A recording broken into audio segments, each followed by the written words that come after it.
안녕하세요. 오늘 이제 미분의 본론입니다. 그죠? 미분에 우리가 지금까지 미분 계수를 공부하고 도함수를 정의하고 평행값 정리 이런 것들이 다 미분의 본론에 의한 기초 작업이었어요. 우리가 미분이라는 게 이제 완벽하게 그림을 그리려고 하는 건데 그림을 그리려면 뭘 첫 번째 알아야 되냐면은 언제 함수가 증가하고 감소하는지 또는 감소하다가 또 감소하는지 됐죠? 또는 감소하다가 언제 또 증가하는지 이런 것들을 찾을 필요가 있어요. 이참수는 그냥 찾을 수 있어요. 꼭 시험을 찾을 수 있으니까. 그렇지만 이참수를 넘어가면 이런 다항함수들에 이렇게 위로 볼록하고 아래로 볼록한 점 이런 것들 우리가 극점이다 그러는데 이런 걸 찾을 필요가 있어요. 그걸 찾으려면 첫 번째 우리가 해야 되는 게 미분한 값이 뭐이면 양이면 됐죠? 그러면 그 함수는 뭐다? 증가다 이렇게 쓸 수 있어요. 그렇죠? 미분값이 뭐예요 여러분? 미분값이 접선의 무슨 기? 기울기. 접선의 기울기가 뭐이면 양값을 가지면 여기 딱 올라오면 0이잖아요. 그죠? 그러니까 그 전까지는 계속 양인데 그러면 그림이 뭐한다? 증가하고 있다. 됐죠? 그 점을 딱 지나는 순간 미분값이 뭐이면 이제 음으로 떨어지면 미분값이 음으로 떨어지면 그 함수는 무슨 함수다? 감소함수다. 이렇게 얘기할 수 있겠어요. 됐죠? 그러다가 또 미분값이 한번 0이 될 수도 있을 테고 또 미분값이 또 음으로 떨어지잖아요. 그죠? 그러면 또 감소하고요. 그러다가 미분값이 0이 되면 잠깐 멈췄다가 다시 미분값이 양 되면 다시 뭐 하고 있다? 증가하고 있다. 됐죠? 그렇지만 이것들의 역은 일반적으로 성립하는 게 아니에요. 역이라는 게 뭔가 하면은요. 어떤 함수가 증가함수이면 미분값은 0보다 크기만 한 게 아니라 크거나 같을 수도 있어요. 됐죠? 그러니까 우리가 이런 거 얘기하는 거예요. 함수가 증가하다가 멈췄다가 또 증가할 수 있다는 얘기죠.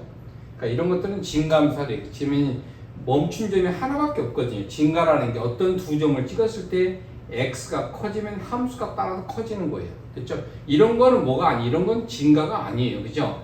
미분값이 뭐 증가하다가 멈췄다가 또 증가하면 됐죠? 이런 것들은 x를 두 개 찍어내면 x가 다른데 y값은 같잖아요. 그죠? 이런 건 증가라고 하지 않거든요. 그렇지만 일반적으로 증가라고 하면 미분값이 0 되는 게 딱 하나만 생기면 이런 건 증가할 수밖에 없어요. 됐죠? 그래서 함수가 증가하고 있으면 미분값이 0보다 커나 같다. 미분값이 0 되는 것도 하나 생길 수 있다는 얘기죠.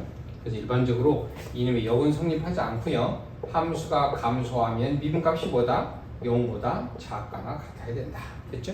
그래서 우리가 증가감소에 대한 기본적인 원리를 잘 이해하고 이런 것에 대한 예제를 우리가 충분히 풀어둘 필요가 있어요. 이 증가함수를 통해서 우리가 뭘 하냐면 이제 우리가 본격적으로 극점이라는 걸 정의를 해요. 됐죠? 그래서 우리가 기본적으로 어떤 함수가 뭐 극점이라고 하면 이런 거예요. 이런 걸 무슨 점? 극대점, 극소점 그러는데요. 원칙적으로 우리가 이런 극값을 찾는 것은 뭘 뜻하는 건가 하면 x값이 막 커질 때 y값이 따라서 커지는 걸 증가라고 하는데요. 이 점에서는 증가와 감소가 뭐예요? 교차하는 점이에요. 그렇죠? 증가하면 미분값이 0보다 크고 미분값이 순간적으로 0 됐다가 미분값이 뭐로? 음으로 다시 떨어지는 거예요. 됐죠? 그래서 이런 점을 뭐라 그래요? 극대점이다 그래요. 극소점은요. 미분값이 음이 됐다가 순간적으로 미분값이 0이 됐다가 다시 미분값이 뭐로? 양으로 변하는 점. 이런 걸 무슨 점?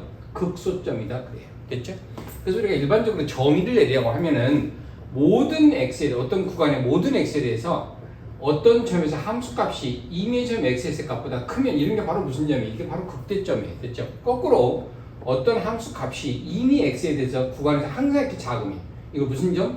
극소점이다 그래요. 됐죠? 그렇지만 우리가 극값을 찾을 때는 이렇게 찾는 게 아니고요. 극값을 찾을 때는 미분값을 0으로 만드는 점을 먼저 찾아요. 미분값을 0으로 만드는 값. 이거 값들을 먼저 찾는 거예요.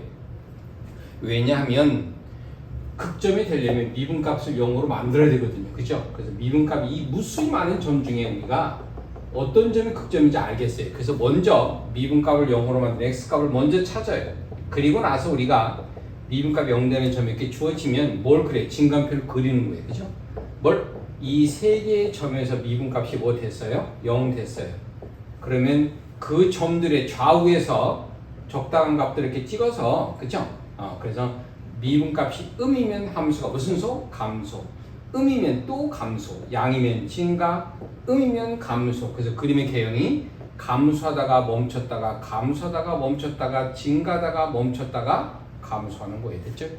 그래서 이 점에서는 도함수의 부호가 바뀌기 때문에 뭐 음에서 양으로 바뀌기 때문에 극소점이고요. 이 점에서는 미분값이 양에서 음으로 바뀌기 때문에 무슨 점? 극대점인 거예요. 됐어요? 그래서 우리가 극점 찾기 할 때 가장 먼저 하는 게 미분값을 0으로 만드는 x값을 찾은 다음에 그 점 좌우에서 도함수의 부호를 조사해서 도함수의 부호가 음에서 양으로 바뀌면 극소, 양에서 음으로 바뀌면 극대다. 이렇게 그리는 게 좋겠어요. 그렇죠? 그러니까 우리가 앞으로 3차, 4차 함수의 그림을 그릴 때 이 원칙을 따라오는데 실은 3차, 4차 함수 같은 다항함수는요. 그림의 개형이 정해져 있어요. 꼭 우리가 이런 과정을 거치지 않아도요. 예를 들면 보세요 여러분. 세상에 3차 함수의 특징을 한번 볼까요? 세상에 3차 함수가 ax 3승 뚜따따 이렇게 가는 3차 함수가 있으면 이런 3차 함수는요. 최고체 계수가 양수일 때 그림이 딱 세 가지밖에 없어요. 이런 3차 함수는요. 그림이 이렇게 되거나 이렇게 되거나 이렇게 되거나 딱 세 가지밖에 없어요. 그러니까 구태여 우리가 이게 진간표를 그리지 않아도요. 3차 함수의 그림을 이렇게 확인할 수 있어요. 3차 함수는 미분하면 몇 차 되죠 여러분? 3차식은요. 미분하면 2차가 돼요. 됐죠? 그래서 그 2차식을 0으로 둔 2차 방정식이 서로 다른 두 근을 이렇게 가지면은요. 무조건 극대극소를 갖는 거예요. 그러니까 이 2차식의 판별식을 우리가 D라고 하면 이 판별식 0보다 크면 무조건 이 그림이 되는 거예요. 극대극소를 동시에 갖는 거고요.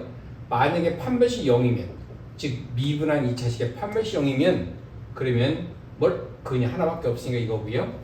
만약에 판별식이 음이면 아예 뭐가 극점이 존재 안 하는 거예요. 됐죠?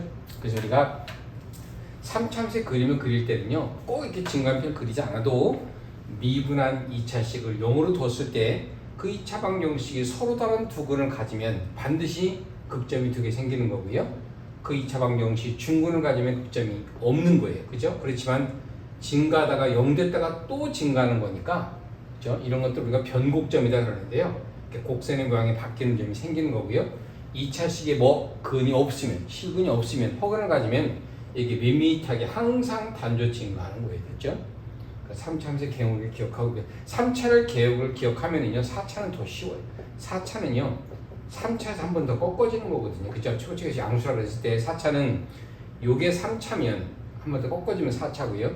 요게 3차잖아요. 꺾어지면 4차고요. 요게 3차잖아요. 꺾어지면 4차고요. 또 하나 더 있어 4차도요.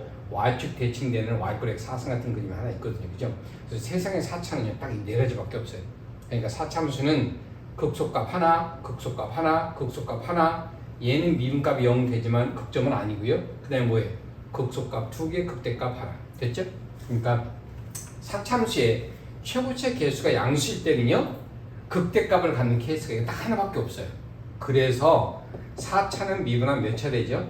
3차 함수 되잖아요. 그죠? 이 3차 함수가 서로 다른 세 실근을 가질 때 비로소 이 4차 함수가 극대값을 반드시 갖는 케이스예요. 됐죠? 그래서 4차 함수가 극소값만 갖는 케이스를 구하라 그러면 너무 경우가 많으니까 4차 함수가 극대값을 갖는 요 케이스를 구한 다음에 전체 실수에서 이 경우를 버리면 4차 함수가 극소값을 갖는 케이스가 나온대요. 물론 최고체계수 양수 때 예를 들은 거예요. 3차 함수는 기본적으로 얘가 뭘 갖는 케이스예요. 극값을 갖는 케이스예요. 됐죠? 이런 것들은 뭐예요? 극값이 존재하지 않는 케이스예요. 됐죠? 그래서 3차 함수가 극값을 가지려면 미분한 2차식이 반드시 서로 다른 두 실근을 가져서 이렇게 존재해야 된다는 얘기죠. 그죠? 3차 함수가 극값을 가지면 극대와 극소를 동시에 가져요. 극대만 있고 극소는 없다 이런 얘기 할 수 없어요. 그죠? 3차 함수가 극값을 간다는 얘기는 극대 극소를 동시에 간다는 얘기고요. 3차 함수가 극값을 갖지 않는 경우는 이 두 가지예요. 됐죠? 그렇지만 이 두 가지를 극값이 같지 않는다고도 표현하고 하지만 그리 보세요. 무슨 함수예요? 단조롭게 증가하는 함수고요. 또 뭐도 만들 수 있어요? 1대1 함수도 만들 수 있어요. 다 똑같은 말이에요. 극값이 존재하지 않는 대신에 표현은 다양해. 극값이 존재하지 않는다. 증가함수다. 1대1 함수다. 됐죠? 1대1이면 우리 뭐 존재해요? 이거 1대1 대응을 만들 수 있기 때문에 역함수가 존재하기도 하는데요. 그런 얘기를 3차 가지고 묻는 거예요. 그래서 우리가 3차 함수와 4차 함수의 개형. 이제 우리가 미적분 선택을 하게 되면 미적분의 공식이 되게 많이 등장해서 이런 다항함수 말고도 다양한 그림을 그릴 수 있어요. 그죠? 그럴 때는 반드시 진간표가 필요하지만 다항함수 중에 3차, 4차는 뭐 없이도 진간표 필요 없이도 우리가 그림의 개형을 가지고 3차부터 4차 특징을 잘 살피고 훈련하면 다항 함수를 완성할 수 있고요. 3차, 4차 함수 이렇게 완성하고 나면 이제 우리는 미분을 끝내는 거고요.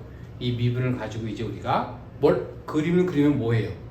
그림을 그릴 수 있다는 얘기는 함수의 최대최소 구하고 방정식을 풀고 부등식을 푸는데 적극적인 역할을 할 거예요. 그래서 우리가 이 그림을 가지고 이제 세상에 존재하는 모든 최대최소, 모든 방정식, 모든 부등식, 물론 다항함수에 관한 얘기입니다. 그죠? 그런 것들을 이제 완벽하게 풀 수 있대. 그래서 다음 시간에 우리가 미분의 마지막으로 이런 미분법을 가지고 우리가 뭘 할 수 있는지 그 응용을 몇 가지 다뤄서 미분을 끝내고 이제 본격적으로 적분에 관한 얘기를 시작합시다. 됐죠? 감사합니다.